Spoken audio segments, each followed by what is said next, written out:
તો કેમ છો બધા મજામાં જશો તો ફાઇનલી આપણી મોર્નિંગ થઈ ગઈ છે અને નાહી ધોઈ અને ફર્સ્ટ ક્લાસ તૈયાર થઈ ગયા છીએ અને અત્યારે હવે જઈ રહ્યા છીએ ઓફિસ તરફ. જો કે આજે પણ વરસાદનું વાતાવરણ એનું એ જ છે. વરસાદ લગભગ સવારના 5 વાગ્યાથી આમ ઢળાટી બોલાવી રહ્યો છે, પણ ઓફિસ જવું આજે જરૂરી છે કે ગઈકાલે ઓલરેડી આપણે રજા રાખી હતી. તો ફટાફટ આપણે ઓફિસ તરફ નીકળીએ અને ટિફિન પણ રેડી થઈ ગયું છે, તો ટિફિન લઈને આપણે નીકળીએ. તો મિત્રો ફાઇનલી આપણે દિયોદર પહોંચી ગયા. અમારા સંજયભાઈની મસ્તની ચા પીધી અને જુઓ આજે વરસાદ તો ચાલુ જ છે, બંધ લગભગ રહેવાનું નામ લે એમ નથી આજે, કેમ કે ઘરેથી નીકળ્યો ને તારનો આમ કહેવાય ને કે પલટતા જ આવ્યા છો અમે. અને આ મારા સંજયભાઈ છે જે 100 વાગે આવી ગયા હતા. સરસ મજાની ચા બનાવી અને ચા પી અને ફટાફટ હવે આપણે આપણું ટિફિન લઈ અને જઈએ ઉપર. મિત્રો જુઓ સામે એક્સિડન્ટ થયો છે, ગાડી આખી પલટી ગઈ છે. જે ગાડી વળતી થઈ રહી છે ને એનો એક્સિડન્ટ થયો છે. જુઓ તમે, થોડો ઝૂમ કરીને બતાવું. એ ગાડી આવી જુઓ, એનો સામે કોઈક છોકરો આવી ગયો તો એના કારણે થઈને ભાઈએ અશુભાની બ્રેક મારી તો ગાડી છે આખી જે આમ કહેવાય ને કે ટર્ન મારી ગઈ.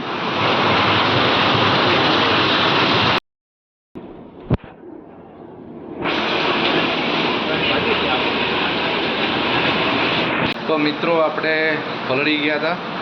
જો કે હાલે પલળેલા છીએ, પણ આજે કપડાં લાવવાનું મતલબ કપડાં લાયા જ નથી, કેમ કે ઓલમોસ્ટ જેટલા બી કપડાં હતા બધા પલળી ગયા હતા. અને તમે જુઓ કે સામે કદાચ દેખાતું છે તો એક ગાડી ઊભી છે અને એ ગાડીનો અત્યારે જસ્ટ હજુ આવીને ઊભો ચા પીતો હતો અને એક્સિડન્ટ થયો. એટલે ખરેખર મિત્રો સાચવીને ચાલવું જોઈએ, કેમ કે અત્યારે જોવા જોઈએ ત્યાં અકસ્માત થાય છે. જેમ કે કેદારનાથ જતા હતા તો પછી અહીંયા રણોજા બાજુ કેટલાય એવા અકસ્માત થયા છે જેમાં કેટલાય લોકોએ જીવ ગુમાવ્યા છે. તો તમે પણ સાચવો, કેમ કે મિત્રો અત્યારે જીવનું કોઈ ભરોસો નથી, ક્યારે વયો જાય, ક્યારે ચાલ્યો જાય, ક્યારે ઘટના ઘટી જાય.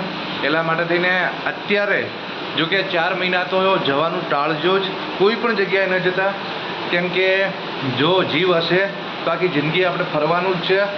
અને અત્યારે ન તમે હેરાન થાઓ, કેમ કે અત્યારે ખરેખર ક્યારે કઈ ઘટના ઘટી જાય કોઈને કંઈ ખબર નથી હોતી.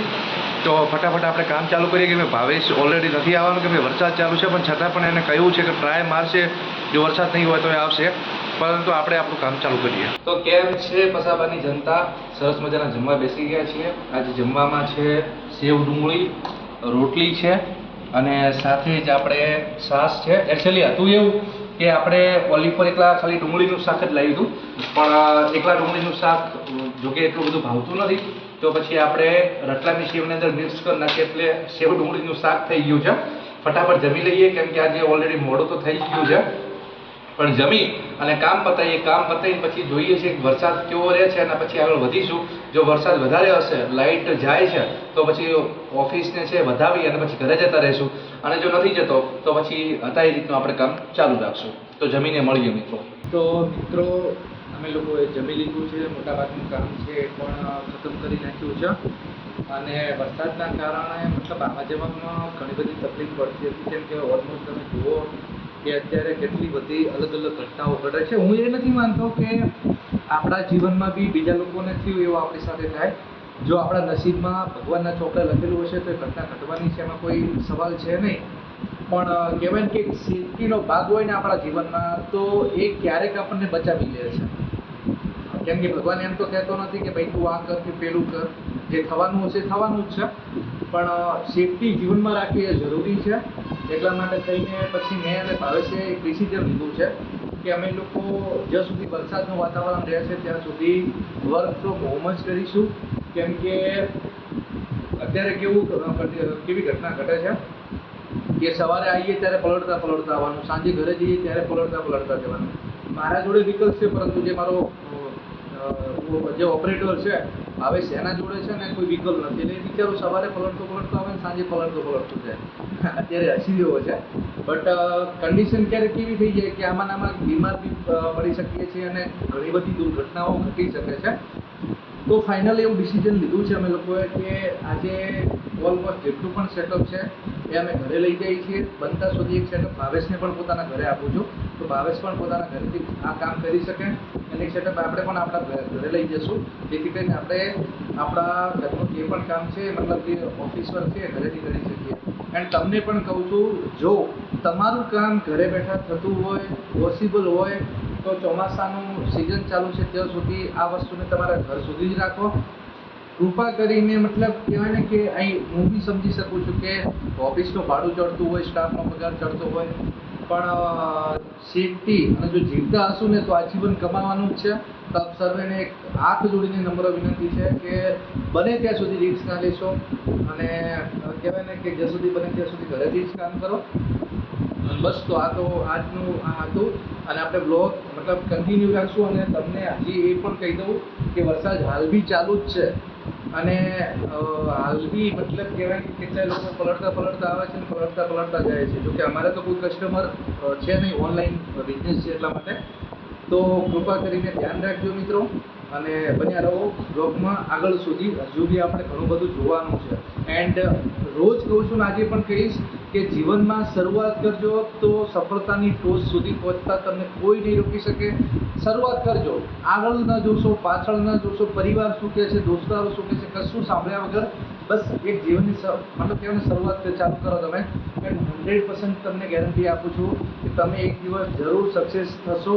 કેમ કે કહેવાય ને કે જ્યાં સુધી આપણે ચાલવાનું ચાલુ ન કરીએ ત્યાં સુધી રસ્તો ન કપાય, પણ જો ચાલતા રહેશો તો રસ્તો ક્યારે કપાઈ જશે, ક્યારે મંજિલ સુધી પહોંચી જશો કોઈને ખબર નહીં પડે. કેમ કે કોઈ તમારું ઘર પૂરું કરવા નથી આવવાનું, તમારે જ તમારું ઘર સાચવવાનું છે. એન્ડ આઈ હોપ કે તમે મારી વાતને સમજી રહ્યા હશો અને આગળ વધતા રહો એન્ડ જોડાયેલા રહો બ્લોગની અંદર. તો આ મારે ભરતભાઈ છે ક્રિષ્ના સ્ટુડિયો કરીને, તો તમે જુઓ. અને એ શૂટિંગનું પણ કરે છે, આલ્બમનું પણ કરે છે અને વિડીયો એડિટિંગ પણ કરે છે. પણ પહેલાં મારા પાસે આવજો ને પછી ભરતભાઈ પાસે જાજો, એટલે શું કમિશન મારું પણ થોડું લેવું પડે ને.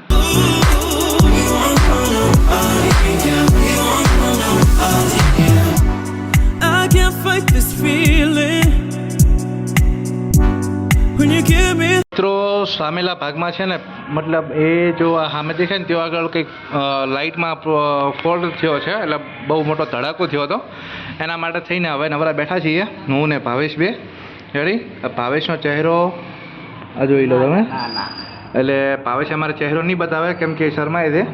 તો હવે આપણે નીકળીએ છીએ ઘરે અને જો ભાવેશનો ચહેરો હું તમને બતાવી જાઉં તો આ અમારે ભાવેશ છે. રેડી? બહુ શર્મિલો છે, જુઓ તમે જોઈ લીધું એનું મોટું. તો આપણે હવે સીધા ઘરે જઈને મળીએ.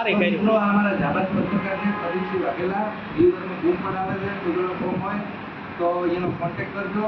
અને આ એ બોલું કે હમણાં તાજું જોખમ આવ્યું છે, પેડા ખાવાના બાકી છે, આપણે બધા ભેગા ખાવા. એટલે બધાને હું કહું છું કે બધા પેડા ભેગા ખવડાવે.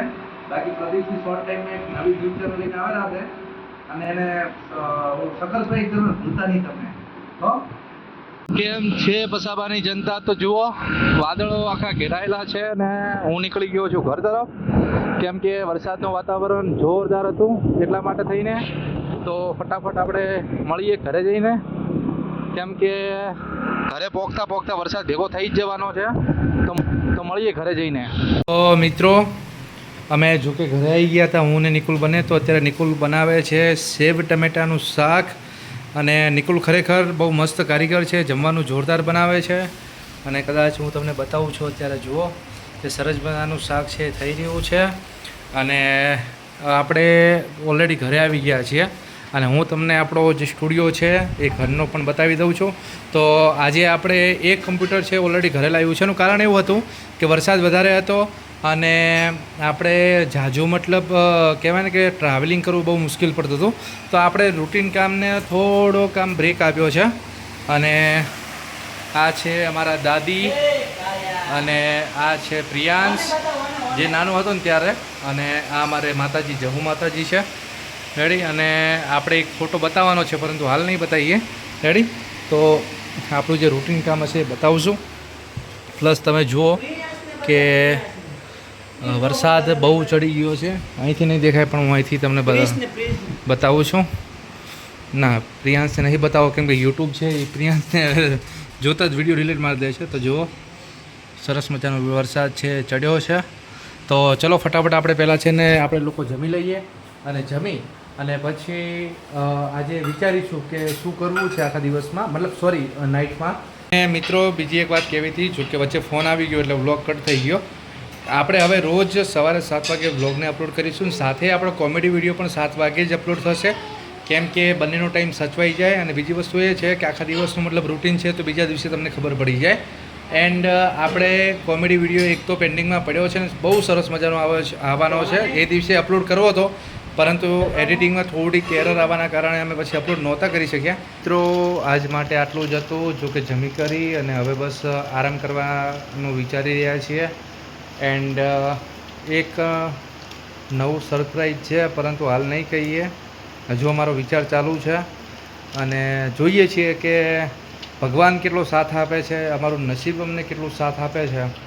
પછી આગળ વિચારીશું કે હવે આગળ શું કરવું છે, કેમ કે કહેવાય ને કે શરૂઆત કરીએ છીએ પછી તો રામો ધણી કરે એ ખરું. બાકી આજ માટે આટલું જ હતું. જો તમને બ્લોગ સારો લાગ્યો હોય તો શેર કરજો, સબસ્ક્રાઈબ કરજો, લાઈક કરજો અને આ જ રીતનો સપોર્ટ કરતા રહેજો. એન્ડ આઈ હોપ કે તમને બધાને મજા આવતી છે, કેમ કે કહેવાય ને કે આપણે જે જીવન જીવીએ છીએ એના કરતાં બીજાનું જીવન જોવામાં વધારે મજા આવે, કેમ કે દરેકનું જીવન રસપ્રદ હોય અને કંઈક ને કંઈક આપણને કંઈક તો શીખવી જ જતું હોય છે. તો બસ મારા વ્લોગમાં બી તમને કદાચ કંઈક શીખવા મળતું હશે. એન્ડ રોજની જેમ ફરી એકવાર કહું છું અને કેટલીય વાર કહી ચૂક્યો છું કે શરૂઆત કરજો જીવનની અંદર તો ચોક્કસપણે સફળતા સુધી પહોંચજો. જે રીતની મેં શરૂઆત કરી છે એ રીતની તમે પણ શરૂઆત કરો, કેમ કે દુનિયા ખૂબ મોટી છે. અને એવું ન વિચારતા કે ઘણા બધા લોકો અંદર ભરાઈ ગયા છે તો આપણો વારો ક્યારે આવશે, તો તમારો વારો બી આવશે જ. કેમ કે જો નસીબ અને કરમ અને ત્રીજી વસ્તુ છે તમારી મહેનત, જો આ ત્રણેય તમારા ભેગા હશે તો ભગવાન તો ઓટોમેટિક તમારો સાથ આપવાનો જ છે. તો ચલો મળીએ છીએ આવતીકાલે ફરી એક નવા બ્લોગ સાથે. ત્યાં સુધી જય Shri. Don't know what I'm doing, feel like I am going crazy, keep it down. You look good, you know it, I can tell you're soaking up all of it.